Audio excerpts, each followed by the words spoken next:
maanta oo ay ku beegan tahay 21 bishii October isla markaasina uu si toos ah u bilaabmay ololaha doorashooyinka madaxtooyada Somaliland ayaa maanta waxa ay u ahayd xisbiga cadaaladda iyo daryeelka ee Ucid. qaar ka mid ah taageerayaasha xisbiga cadaaladda iyo daryeelka ee Ucid ee magaalada Gabiley ayaa isugu soo baxay wadooyinka waaweyn ee gudaha magaalada Gabiley iyagoo gaafureegay isla markaasina ku dhawaaqay halkudhigyo ay ku taageersan yihiin xisbiga cadaaladda iyo daryeelka ee Ucid. intaasi kadib waxa iskugu soo biyashubteen taageerayaashan iyo mas'uuliyiinta xisbiga Ucid qayriyada magaalada Gabiley halkaas oo ay kala hadleen bulshadii isla markaasina ay isku dardaareen sidii ay codkooda ugu huri lahaayeen injineer Faysal Cali Waraabe waxaana hadaladoodii kamid ahaa waxaan taageertay alceeda inaan mishiin ciid ugu maamusha cadaalad wala Faysal habeen hore wuxuu cadeeyay inuu ugu maamuli doono diinta islaamka inuu qof kasta heli doono cadaalad inuu qof kasta u qiimeyn doono waxbarashadiisa ma jiri doonto oday inuu soo gaxeeyo shaqaaleysiina Gabiley waxaan leeyahay maanta codkiina ku ciid karaysiine hogaamiyada daacada waddanka u daacada doorta walaalayaal waxaan leeyahay codkeenu qaado xisbiga cadaaladda iyo daryeel mar labaad waxaan leeyahay xisbiga haddii aynu doorano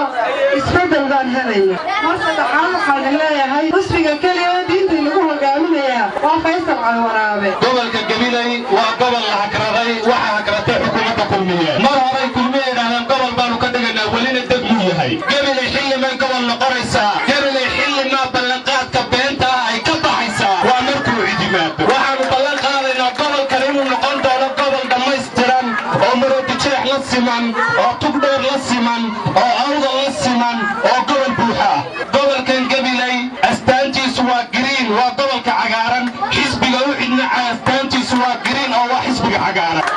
xisbiga Ucid iyo gobolka Gabiley wax badan baa ka dhaxeeya hadii ay maanta ururtahay maskaxdaada farqi ay qabyaalad waxa uu leeyahay cidda doonto laakiin haday wax kugu jiraan qofnimad waxaan idiga mahadnaqayaa sida ballaaran ee mugaya miisaan kale ee noola gelin istaagteen taageerada aad u haysaan xisbiga cadaaladda iyo daryeelka idigoo muujinaya in xisbigaas uu yahay xisbiga dalka hogaamin kara ee kaliya xisbiga kulmiye iyo wadani waxa ay la yimaadeen hab ka duwan hababkii siyaasadda Soomaaliland lagu ololeyn jiray oo ah midda jeegaan inuu samaysto midda wax giraanayna taasoo la doonayo in dadka lagu majara habaabiyo oo lagala tago waaqica dhabta ah ee Soomaaliland ka jira oo ah in dadka ay u baahan yihiin in lagu hago aqoon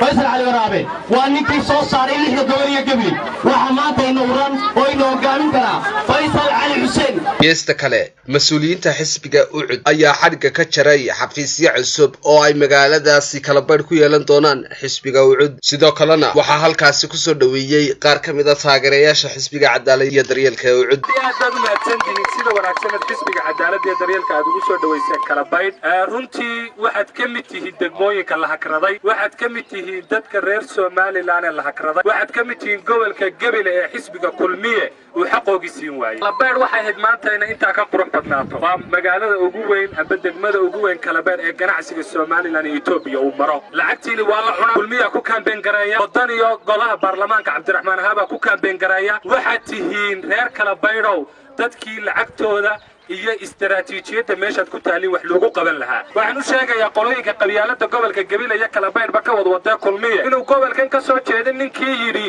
iyo abwaankii yiri dugsi mala qabyaaladi waxay dumisan mooyaane waxaan u sheegayaa guud ahaan shacabka reer Somaliland in loo baahan yahay dad tayo leh oo tirayar halka aad sidataan oo aad raacsan hugunka iyo hooda iyo heeda iyo jeebka iyo gacmaha isdhaafaya reer kala badhna waa dad ka duwan dadkaasi maanta waxay muujiyeen inay taageersan yihiin xisbiga cadaaladda iyo daryeelka shacabweynaha reer Somaliland nabad baynu haysanaa barwaaqaynu ku jirnaa kaliya dadka waxa ka dhiman cadaalad iyo daryeelna ninka ku ballan qaaday ee ku qoray buugga barnaamij siyaasadeedka uu ku soo bandhigay habeenkii dhaweyd masraxii la isku yimiday ee ugu sheegtay nimankii la tartamayay isla markaasina uu guuleystay waxay ahayd dalka waxa ku hogaaminaya cadaalad iyo daryeel iyo sinaan waxaynu maanta xadhiga idiga jaranaa xaruntii idin noqonaysay saldhiga aad ka duuleysaan ee ololaha ku muujinaysaan inaad tihiin